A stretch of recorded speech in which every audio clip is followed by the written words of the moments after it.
On DM Foss. I don't know. What do you want me to Just say a little say? something about yourself. Good Lord. I got a small channel, do some gun stuff. I am a grown-ass man. Hey, everybody, welcome to what is usually the America Guns and Freedom podcast. Today, we're trying something new that I want to do a couple of times a week. We're getting together some pro-gun voices from my usual chat group, bringing a couple of the jerks from in there together. We're having a little jerk circle where we're going to discuss guns or whatever you all want to talk about. You know, you all drive the conversation, so ask questions either over in the super chat, by super chat using the link at the top of the chat window, or by putting stuff in the live chat. Make sure you put at the Yankee Marshal in front of it, or send questions and pictures over to shootingleftofcenter@gmail.com. Before we get started, I'm going to let all of the other people here introduce themselves, starting with DM Faust. On DM Foss. I don't know. What do you want me to Just say a little say? something about yourself. Good Lord. I got a small channel, do some gun stuff. Live chat on Saturday nights, which Yankee refuses to come on. I don't refuse. 11 p.m. Pacific, and usually talk late. For you, I don't think so. I'm old. I go to bed But so usually talk about some gun stuff, and okay, very interesting. Kind of whatever else comes up. Usually about an hour and a half to 2 hours. Now, John Mandrick. Now you introduce yourself. Hopefully, you do better than he did. Hello, chat. John Mandrick. I've been in this chat for a while now, usually with somewhat more irrelevant stuff. Been shooting guns probably about as long as Yankee. I am definitely the worst shot in my family. Everyone else is doing quarters and half dollars, and I'm doing dollar bills. But I do enjoy the chats and hoping to have some fun.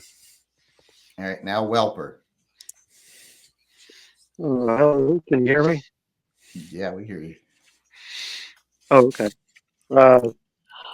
I'm the Phil cult janitor, the token whipping boy. I've been shooting since. Okay, who's breathing into the microphone so loud? I'm thinking it's John Mandrick.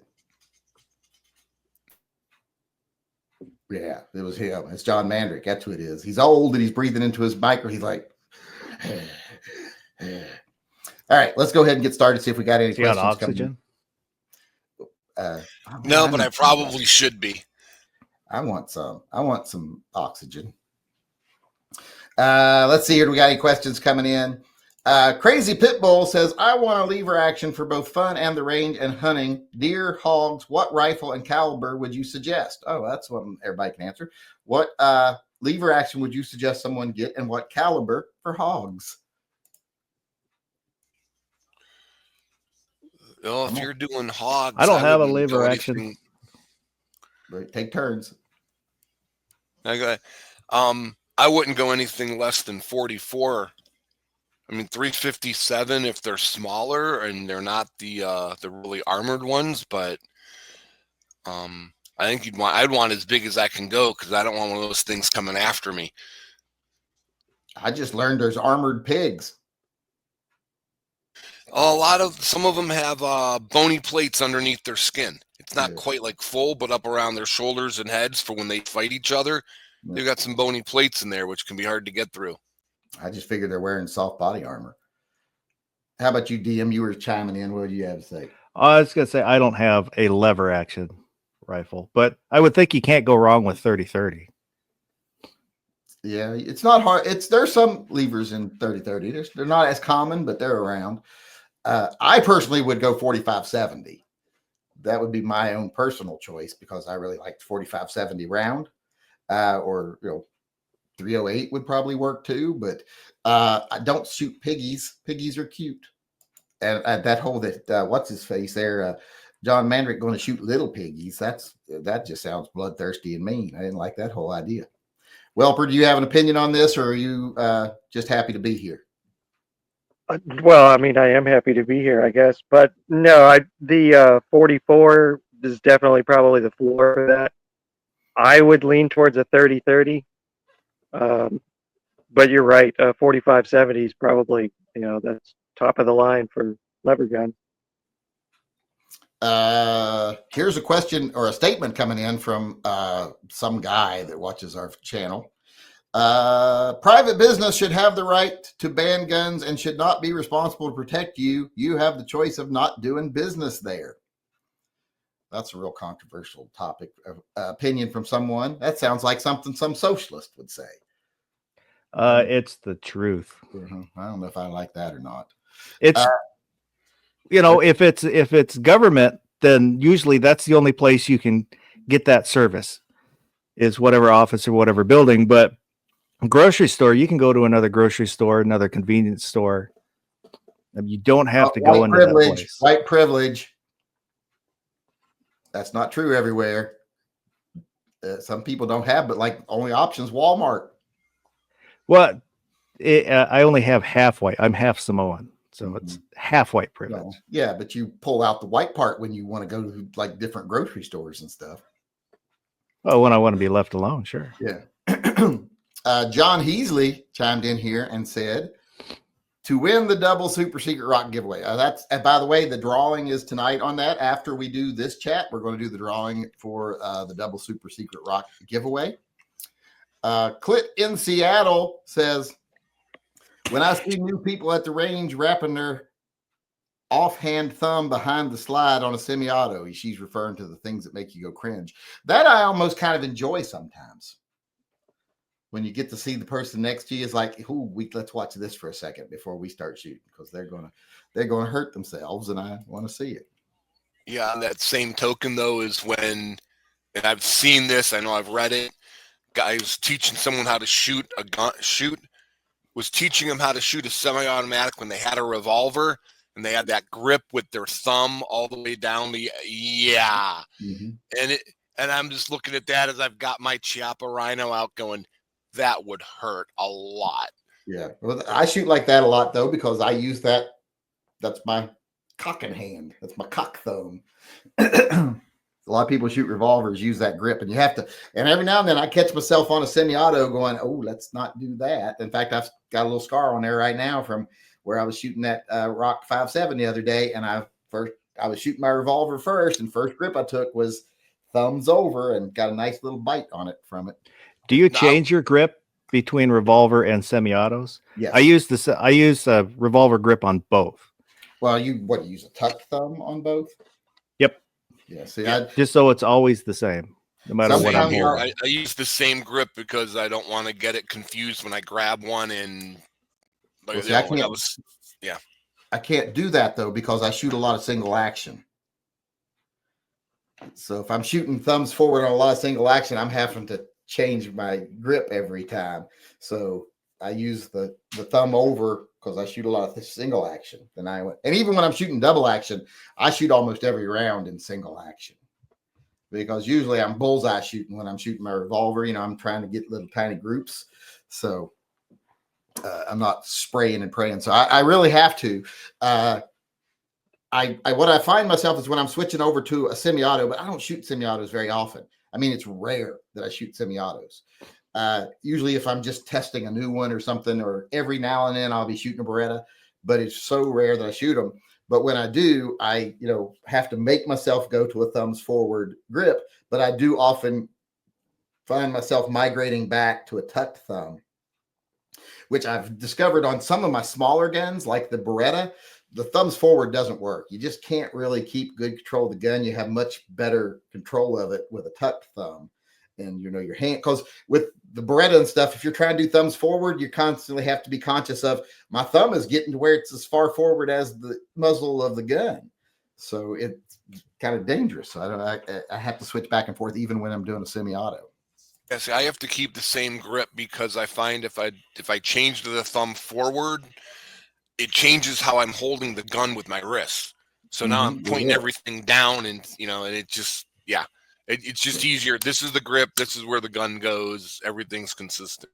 The one thing I will say about thumbs forward is it's much better for push and pull. If you're someone that's consciously, pulling with this hand, pushing with this hand, to compensate, well, it works easier that way. But if I'm just gripping the gun properly, I like a tuck thumb, but I usually shoot revolvers. And I think one of the reasons I don't use the same grip for because I want this to continue to be my default. When I grab a gun, this is where I want my hands going, because this is what I'm most likely going to be doing, because I carry revolvers, shoot revolvers, etc. Let's move on here. Kevin Payton chimed in and said, hail Phil, who won the rock? Well, we don't know. We won't know till the end of this chat. After we sign off tonight, we will be taking care of that. Do we want to put side bets on whether it was John Heasley or the field? It's about 50% a chance whether it'll be John Heasley. I think I added it up last night. He has a 48% chance of winning. So it's almost like what a slacker. Yep. What is your preference between SIG P230 and 232 and the Walther PPK, PPKS? And is there a 380 you like more than those two? Oof, well, that's really my own personal preference is a PPK. I like a PPK or PPKS. I'm okay with an S, but I like the PPK itself better. I just think it's a little tack driver, and it's got that James Bond feel to it. I think the 232, because since it's bigger, is probably a better, easier to shoot gun. But I think I like the Cheetah better than all of them, to be honest. But anybody have any 380 of those 380s that they prefer, or one they prefer better? I've got the PPKS. I love it. It's like pointing your finger at what you want to hit. Accurate. The only downside is the slide is stiff when you're racking it. That's the one knock against it I would give it. And slide bite. Well, if you got one of the newer ones, that's not a problem. I have the inner arms, which that still is a problem with, but one of the West ones, they got bigger tangs, so it's not as big a problem. I don't like the look of them. One other downside I will add, if you like to do dueling trees, I have often found that if you've got it where they usually put them on the range, the 380 doesn't spin the dueling tree all the way over to the other side. You have to have it go out and have it reset, because it doesn't go all the way around to the other side. It stops like in the back. Yeah, I would say the PKS, I have that, but I carry the LCP too. I'm one of those weirdos that can shoot that gun pretty well. And considering how light it is and it's easy for me to shoot, that's a better gun to me. Yeah, those are great guns. The LCP, I think, kind of revitalized the whole small gun industry.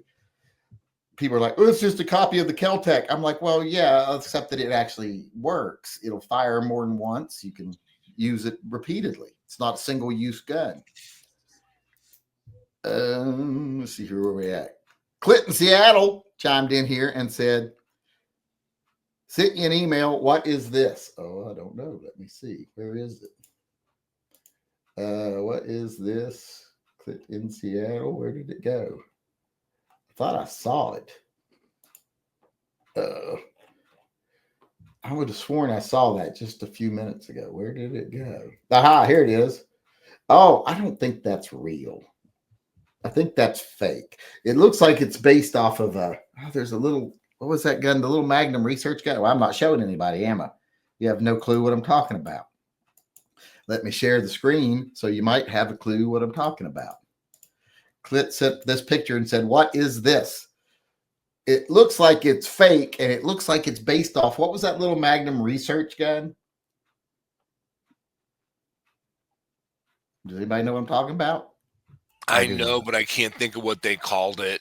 I can't think what they called it either, but it looks like it's that outline, because I always wanted one of those because I thought they were very cool looking.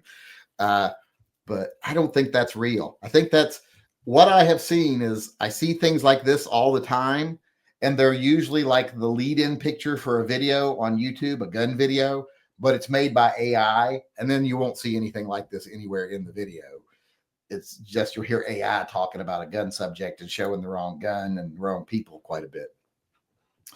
But I noticed a lot of that after SHOT Show this year. I know during SHOT Show, I was like, all these videos are popping up from AI content providers that are supposedly gun channels that are just reading a script that AI gathered from the internet, and they're often showing the wrong gun when they're talking about something, or showing the wrong person when they're talking about someone. So, like, I was watching one, they were talking about John Moses Browning, and the picture they were showing was James Hardy, the president, whatever his name is. So I was like, that's not the right person. It even says under their face that that's not them. So I don't think that's real. Does anybody here think that's real? No. No, it does. It looks like it's a Magnet Research Micro Desert Eagle. That's it what looks it was. exactly like it. Yeah, looks very much like it.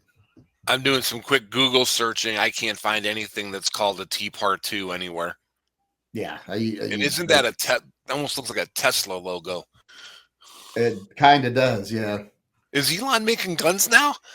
He might. I don't know. Is there money in it? They look cool, but don't really work that well. Can he get? Hey, now I will say our Tesla worked fine. I enjoyed my Tesla. I like Tesla cars. I thought it was awesome. Now, if someone asked me, is it well made? Well, fuck no. It looked like it's cobbled together by a bunch of chimpanzees who just came off a 3-day bender. There wasn't a single seam on the car that was straight or even. There wasn't a single plastic piece that didn't fall off in the first couple of weeks you owned the car. The trim around the back glass, the hatch, fell off every time you closed the door. You had like 3 closes before that would fall off every time. And you had to pop it back on, and you could do that until the clips broke, and then you had to have them come out and put a new one on. At least it was consistent. Yeah, it was consistent. The little hangers, you know how you have those little hangers that you can pull out and hang clothes on? Like your laundry from the dry cleaners? Those were nice, but if the first time you ever pulled them out to use them, you had to accept the fact that they were never going back up. That if you pushed them back up, they just fell back down. So there was things like that it was like, yeah, it was put together really badly, but the technology was super cool. I've seen videos of supercars where it's kind of like that too, where there's a lot of, they look really nice. There's a lot of technology. They're fast, high powered, but like the door gaps and the build quality isn't that good on them. Yeah, it's like you just tried to pull the parking brake. No wonder it fell off, because you actually tried to use it. And like if you try to push a button, it would never come unpushed. So it's like, don't ever push that, or it'll never come unpushed. Yeah, you see that a lot in like, I think on Top Gear, they used to always say some guy made it in a shed, because that's what they would refer to when you got these little micro builds from supercar makers that make these special cars. Crazy Pitbull says, I was thinking of Henry in 308, 6.5 Creed or 243. 308, I think it would be perfect. That would be fine. Oh, yeah, 308 would be great. You're not going to meet a lot of hogs that are going to keep coming at you after you shoot them with a 308. Ramon D1776 says, between 40 and 357 mag, what caliber would you prefer? Well, 357 mag all day, every day. Yeah, well, if you're going to shoot me, I want the 44, because then I won't have to worry about it as much. Yeah, well, I don't know what angle I don't know which way he was asking about it. What, pistol, rifle, whether I want to get shot with it. Since they're both handgun calibers, I'm going to guess he's being handguns, not carbines. But yeah, 357 mag to me is just it's the good at everything round. It's good at hard barrier. It's good in soft tissue. It can penetrate glass. It can all these other things. The projectile's not too big, so it's not too slow. It's not so big that, because even with like 45, you have a similar problem with, a lot of people don't believe it when you say it until they actually see the videos, and then even then they don't believe it. But 44 Magnum has a similar problem with auto glass at 45. It has a higher deflection rate, and it's because of the geometry of the bullet and the size of the face of the bullet, and dealing with glazed glass. So I think 357 Magnum is in that right size bullet with enough power behind it to do pretty much anything you want it to do. But if you're like saying, if you're going to be hanging out in, I don't know, let's say Arkansas, where the average aggressive female is 320 pounds. Well, then I would want a 44 Magnum. But for normal people, and that's who I'm more concerned with, is two-legged critters, not four-legged critters. 357 Magnum. Only when I'm starting to deal with potential problems from some four-legged critters or potentially big two-leggeds that I would go to 44 Magnum. Yeah, my only 44s and a mare's leg, like for camping and stuff. I thought that would be perfect, but I think the 357 handguns in particular, they're not. The 44 seems more unbalanced, right? You usually got the much longer barrels. It just seems harder to handle than a good 3-4 inch 357. I think most people can handle that really well. Mm-hmm. And I've got lightweight, Scandium, both of 357 Magnums and 44 Magnums. And in almost every gun I own, every revolver I own, when someone says, what's better to shoot, 44 Magnum or 357 Magnum, I will tell them, if you've got a good, solid, relatively heavy gun, I think 357 Mag is more painful to shoot. It's more stingy. Whereas 44 Magnum is more of a thud. It's more of a shove instead of a poke. 357 is poke and 44 is a shove. But in my Scandium guns, it's completely different. 357 Magnum is abusive, but a Scandium, like my 329, is downright punishing to shoot. It's just painful to shoot that gun. It hurts. So in a lightweight gun, I would definitely not want the 44. And that's why you get a Chiappa Rhino, which why I'm still pissed that they haven't done in 44. Well, that's why I have Chiappas, because, I know eventually my arthritis medication ain't going to do its job no more. I mean, my knuckles ain't looking good as it is. So I have to have them around for when that happens, when I have to go back to them. Because when my arthritis was untreated, if I went and shot my 357 Magnums at the range, if I did 2 days in a row at the range, my hands hurt for a week. But Chiappas took care of that problem. Once I got my arthritis, because I was fighting the whole, I'm not old enough to have arthritis, but I was, and I do. So once I went and got it treated, I feel a lot better. But I'm eventually going to have to go back to the Chiappas, I'm sure. Can't be a young man forever. Mr. Furley said, Phil sent the storm and knocked out their power. Who's he talking about? Who are we talking about? But if That's they right, didn't they know who they are. Yeah, if they didn't pay their tithe, they deserve everything they get. That's for sure. John Heasley chimed in here and says, I sent you an email, subject, rock. I saw that. I think he got a lower for, did you buy that in case you win? So you got an extra lower. Where did it go? There it is. Yeah, he sent this. Let me share this picture. Present. Share screen. They should do this to where you can do this quicker. Probably most people can do this quicker, but I'm not good. He sent this picture. So he got him a gray rock lower. And there's 4 of us in here. Well, 3 of us in Welper. What do you all think of PSA? They're okay. Well, that's I think they're okay. I mean, I got nothing really bad to say about it, but nothing I'm gonna go singing from mountains about, or tell everybody they're the greatest thing ever. They're functional. They're fairly well priced, so it's a good option. Who hasn't weighed in yet? Has Welper weighed in on anything? Is he asleep? No, I'm just quiet. Quiet. I have a PSA AR. It's fine. I had a little bit of a struggle getting the upper with it, just because they kept sending me bad ones. But once it was finally put together, it's fine. That's not a good sign that they send you bad ones. Did you weigh in their fat salami?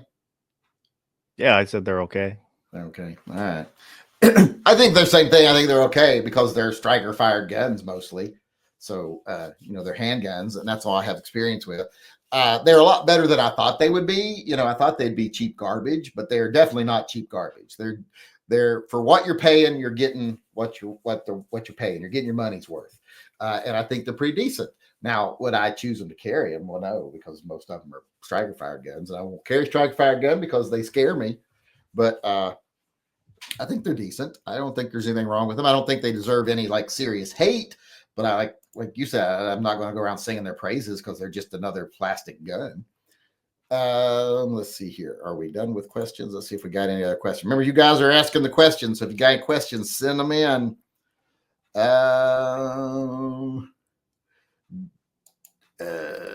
Kevin Payton said, not for Yank, for the three jerkers. You guys have any AK experience? If so, what do you recommend in the mid-priced options today? I don't have any experience. I've never even touched an AK. I've got about 3 of them. If you can get a nice, trying to think of the name of the company now. They're from Poland, so you can get some pretty decent ones that way. But you got to. I'm a person that believes you got to pick up the gun. You got to handle it yourself. Does it feel right to you? Does it fit in your shoulder right? It's really hard to recommend a gun, but most of your AKs are gonna work, unless you're buying something for a couple $100, which you're gonna get what you paid for. Any reasonably priced one is going to work great. It's just, does it fit you, and do you like the way it looks and feels? Y'all keep talking. I'll be back. Was it that WBP? Is that the one you were trying to think of? I think so. I have a WBP. I think it's really nice. They're not, I don't know, does that count as mid-priced though? Because I think they're like $1,200. No, the one I'm thinking of is cheaper. It's gonna bother me, and right after chat, I'll remember what it was. All right. See, that's what I like. I can take a drink without having to be talking the whole time, and I can go get a drink without having to be an empty seat and nothing else. Jacoby Crows has chimed in here and said, here's an awesome question for y'all. If you had a constant police officer watching you every moment you've ever driven a car, how many tickets would you have? Well, I don't know if I can answer that. It'd be like a couple dozen every time I go anywhere. How about you guys? Are you good, safe drivers? Obey all traffic laws? Yes, For the most part. I am now. My niece lives down in Vancouver, Washington, and I made that trip in about 2:15. Got popped on the way back up, and even with the highway patrol being generous, my insurance doubled. So I'm a good, safe, keep the speed limit driver now, because I ain't got the money to pay that much for insurance. Yeah, it's better to go to those. If you get a speeding ticket, there's these companies online that'll fight your ticket for you, and they're like almost always get your ticket taken away. But it costs twice as much as the fine for the ticket. But yeah, so the little history on that. Part of the problem is Dad was a cop for a lot of years, so don't always agree with Yankee and some of the cop stuff, but I know where he's coming from. So he taught us how to drive, but his philosophy was, you got caught speeding. Were you speeding? Yes. How many times didn't they catch you? So shut up and pay your ticket. I'm of the mindset of stop fucking revenue gathering and let people do stuff that isn't unsafe, because there's less evidence that driving 75 miles an hour on a highway is dangerous than there is evidence that people are getting away with other crimes right now because you're sitting out here revenue gathering. Nah, this one, at least in my case, it wasn't revenue gathering. They were out doing their normal thing, and I just didn't see them. And I was doing probably about 85, 90. And 55, and she wrote me up very polite, very professional, wrote me up for I think 58 and a 55. The insurance is the one who got me. Yeah. And Welper, are you allowed to drive? just barely. Yeah, I drive like a little old lady. People complain about my driving. So as long as you're wearing your special helmet, you're allowed to drive. Yeah.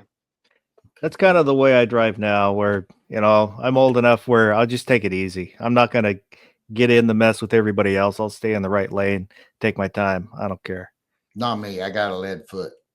Well, I especially like to go fast on curvy roads.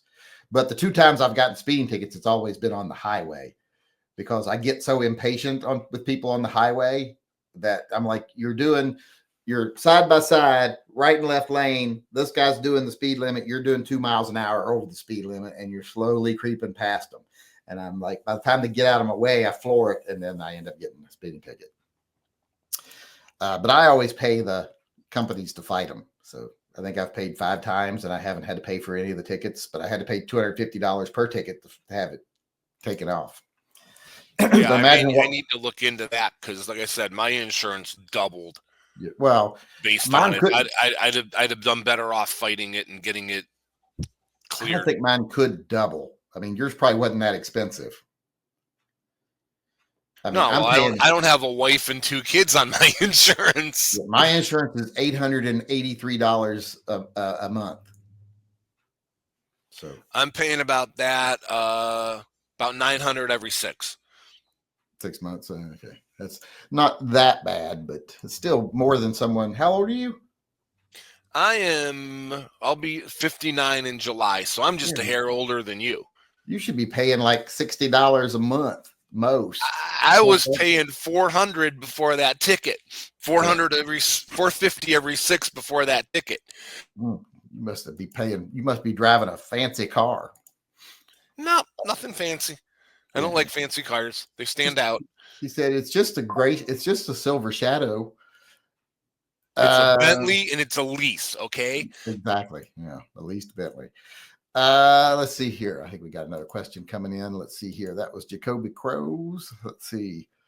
Kevin Mabry is asking, favorite Ruger firearm. He wants to know everybody's favorite Ruger firearm. I guess that does mean long gun too. You all go first while I'm thinking about it. You know what? The only 2 I have are the LCP2 and the 1022 takedown. And I got to go with the LCP2 because, like I said, it's fully loaded. It's 10 ounces. You throw it in your pants pocket. You always have that gun on you. So I like that one the most. But the 1022 is a whole lot of fun. I don't know. I have a Super Blackhawk in 44, the 7.5 inch stainless. I think that's the only Ruger I have. I like it. They're nice. I mean, the Ruger is like, if you want a modern double action or single action gun, that's usually people's go-to. What about Welper? I ain't heard from him yet, have we? GP100, just the classic GP100. That was my first handgun, and I still love it. That is a really nice gun. Yeah, a lot of people's first revolver is the SP101. That seems to be, whenever I hear people like, oh, I got my first, it's usually an SP101. They just love that revolver for some reason. With me, it's hard. I was almost going to say my Ruger Super Red Hawk Alaska. I love that handgun. It's awesome. But then I have to start thinking, well, my Mini 14, my A-Team style Mini 14 is awesome too. So that's a choice. But then I remember the 308 Gunsight Scout. That's one of my favorite bolt action rifles. So I'm going to say that's probably my favorite Ruger. I have 2 of them. My Gunsight Scout, my 308 Scout rifle. It's bolt action, good caliber. I mean, what more could you want? Let's see if we got any questions coming over here. If you blow your left thumb off, then what are you going to do for thumbing? Guess you need to practice with your right thumb. Well, I could cock gun my right thumb, but why would I? I got a perfectly good left thumb. I ain't never blown it off yet. It ain't never been in any danger. I could see you going to the old Western style single action, where they slap the back of it with their other hand instead of using just the fanning it. Yeah. A lot of guns aren't, you shouldn't do that a lot of time. You'll damage your gun, but some guns are made for it. And then there's some guns that look like they're made for it when they're really not. So I got that Uberti, and it's actually got the hammer that has the wheel on it. Have you ever seen those? The top part is like a little roller, like a drum. So that I know what you're talking about. Yeah. Yeah. So you're rolling over it while you're fanning the hammer. So it's not actually digging into your hand. You're actually hitting a roller. So I got one of those. I don't like to fan, and it's for one reason. I'm very cheap. So when I go to the range, I want to make my ammo last as long as possible. So I like to do bullseye shooting. Like try to get little jagged holes, try to hit little tiny targets in a certain row. I don't like to do fast shooting, which is one of the reasons I guess I'm not a big fan of automatics and stuff, because when I'm shooting fast, I just keep thinking, there's 50 cents, 50 cents, 50 cents, 50 cents, 50 cents. I'm like, it just adds up too fast. When I go to the casinos, I don't play the dollar machines. I play the quarter because I want to make that $20 last as long as possible. At the range, I'll in the revolver, I'll only put 3 rounds in, or I'll only put 5 rounds in the semi-auto for just what you said. That way it slows me down and it takes more time. Yeah, I do that too. When I go to, if you see me shooting a semi-auto, I almost never fill the magazine. It's usually 5 rounds. I put 5 rounds in. I do a 5-round group. I go measure that, tape it back off, and then do it again. I don't like to shoot a lot of rounds. People that go to the range are just, I'm like, how do you afford that? I'm like, good God, what do you make, like $500,000 a year? We're not all rich like Fat Salami up there. We can't afford this stuff. Or John Mandrick, those two, those high rollers that can afford that kind of stuff. Let's see here. I think that was the last of the super chats. Yes, it was. And we don't got any over here. The last one was the Phil. Let's answer 1 or 2 more questions here. Is Second Amendment task force and Second Amendment czar appointments by President Trump going to make any real changes at the state level for the Second Amendment community? Everybody knows how I think. I don't know. It's absolutely not, for a couple of reasons. One, they don't have a lot of say in what the state does, right? Especially from the side that's all states' rights, and then try to turn around and say, oh, we're going to overrule the state.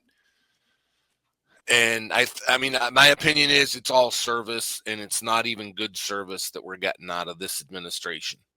It'd be so easy to go fix the things they need to fix, and to get Congress until Congress passes laws and they change it, we don't have any chance of getting things moved.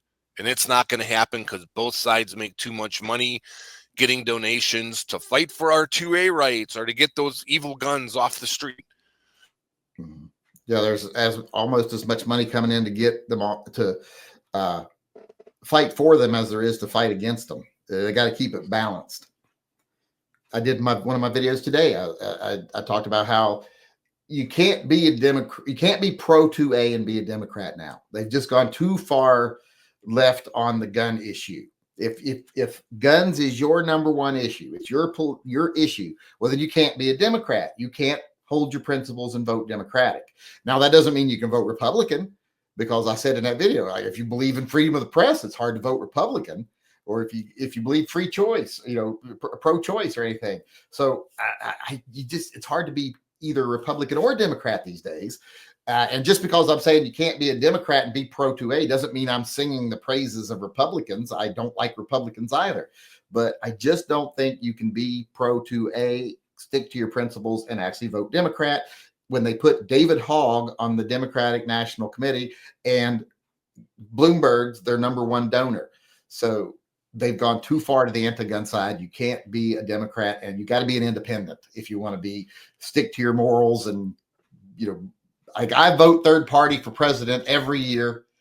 I don't always want to, but it's the principle. I don't think it's going to do much good, but it's the principle now. But if more people would do it, I think it would do good, because we could build third parties, fourth parties, even fifth parties.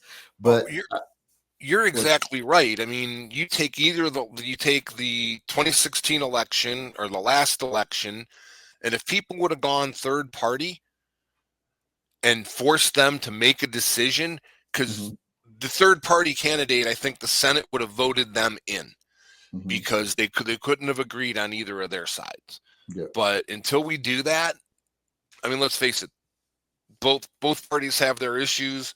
The Democrats, fortunately, are so incompetent. I mean, who runs Hillary Clinton out as a presidential candidate?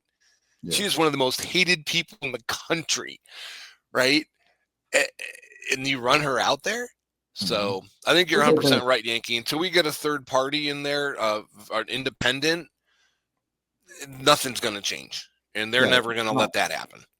There's 1% of the people controlling government entirely right now. And their main goal is to maintain as close to a 50-50 division as they can maintain, which is why they don't like an independent group, because it's hard to gauge which way the independents are going to go. So they try harder and harder to divide people. Since people started becoming independents, you've noticed they've doubled down on the hardcore issues. They got to try to force people back into their corners because they don't like people in the middle. Anybody else got a feeling on that? Anybody want to weigh in? I don't think there's much Trump can really do. Executive order can only go so far and can always be overturned. Mm-hmm. It's mostly pageantry. I don't think he's talking now about the civil rights actions. I don't think those will go anywhere. No. The only thing I can really see him doing is putting pressure to not go after people with the AG. Yeah. And even I don't think the president should have that power. They shouldn't get to tell the attorney general what to do. That they're supposed to be a complete separate branch of government. But I do believe that this administration, like Pam Bondi, might be less likely to enforce stuff like that. But when you look at her record in Florida, it doesn't suggest that she wouldn't go after gun charges, because she loved to in Florida. Her record shows just the opposite. Yeah. In this bullshit they're selling out there, where it's like, oh, this person who filed that was a rogue person. We didn't tell them to do that. I ain't buying that one bit. And I agree. There's only so much they can do. The president can direct the ATF and those directors, on how he wants things done. Mm-hmm. But until they go to Congress and say, hey, amend the NFA, right? The silencers, take them out of there. They are not that. And if the courts are going to rule that they're not protected by the 2A, little hard to do when they're literally in the NFA called out as a firearm. The form you use to register says firearm, right? So until Congress gets off their tail and changes these things and codifies them, we don't even have a chance of winning court cases. Well, we definitely don't have a chance of passing any laws, because even the ones they put forward now, like the constitutional carry bill or the amend the NFA, the Short Act, Stop Harassing Owners of Rifles Today Act, all that stuff. If you look at the like the congressional.org or whatever, they have 0% chance of passing, because they're not even going to come out of committee, period. They're just going to be, they file them so that they can put it in a brochure and on their website that they filed this, but they know it's never coming out of committee. They don't even want it to come out of committee, because they don't ever actually want to vote on it and have a chance of it passing. They just want to say they tried. But if Donald Trump, I think the one thing he could be doing, and the thing that would make me happy, and maybe be a little happier, period, is if he would just start saying, listen, we've got Massey. He just introduced the constitutional carry bill. I'm 100% through that for this. I want this brought out of committee, and I want to vote for it so we can see where people actually stand. Even if it's not going to pass, see where people actually stand. And people are like, oh, it'll never get through the Senate. Well, it doesn't matter. You still get to see where people actually stand. It gets through the House, and then it gets to the Senate. Then you never know. Everybody said he couldn't get any of his appointments through the Senate. Where are they all at right now? They're all sitting in their positions. So don't give me that it can't happen. Just because it's unlikely to happen isn't a reason you don't try. So he should be trying to get these bills pushed through, or at least get them voted on. And he has the power to do that. Not just the political clout, but he's got the pull with his party. There is no Republican Party anymore. There's two groups. There's the evangelicals and the Trump populists. And if he tells those people don't vote for this congressman, they're not going to vote for that congressman. They're going to lose their position, and they know that. So they're going to vote whatever he tells them. So he could get it through Congress, and he could get it into the Senate, and they could probably overcome anything that they would face there. There ain't going to be any week-long filibusters on it.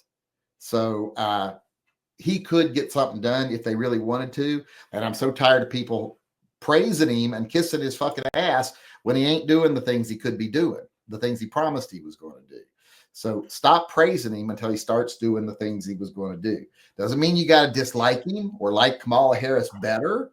It just means you got to say, okay, we got you in. Now do the things you said you were going to do. at least try. We're not even going to say you failed, so therefore we don't like you anymore. We'll be like, well, you failed, but at least you tried. But I don't see that happening anytime real soon. Well, that's anything that just needs a simple majority, they can get through, right? There's all kinds of procedures they're already using to kill filibusters, to do whatever.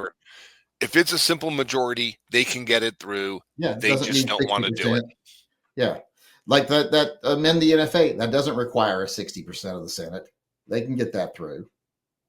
So it's not a problem if they would just do it. They just don't want it. It just shows you they don't want to do it. And I would hope President, and I've said many times to people, this is an unprecedented opportunity. You've got a president that will do things most presidents wouldn't do. He would actually push these through and consider it an honor to get, labeled the person who brought this back. So he would do it, and he's got the power to make Congress actually act because he holds the votes in his hands.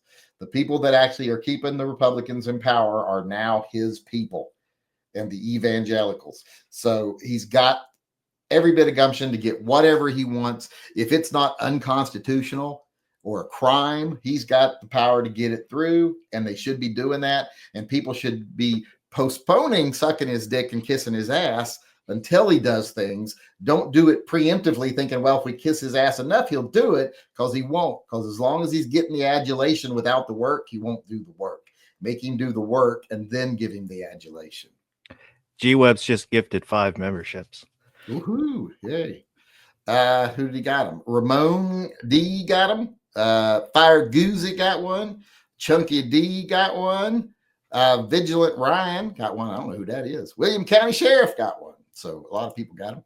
And we are out of time. We're way past, I just noticed. It goes faster when I'm not the only one talking. But that was our first attempt at, we don't know what this is called yet.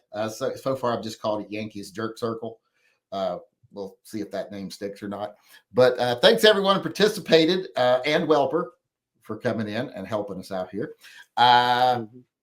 I hope to see everybody again tomorrow, and I hope we can get to where we do this a couple of times a week, because I like having different opinions in the group other than just me. And I've always tried to get people to come in and fight with me on things when they disagree. But you notice people are never really willing to do that. They'll even come in the live chat and say, I disagree with you on this, and I'm going to set you straight. Good, here's a link.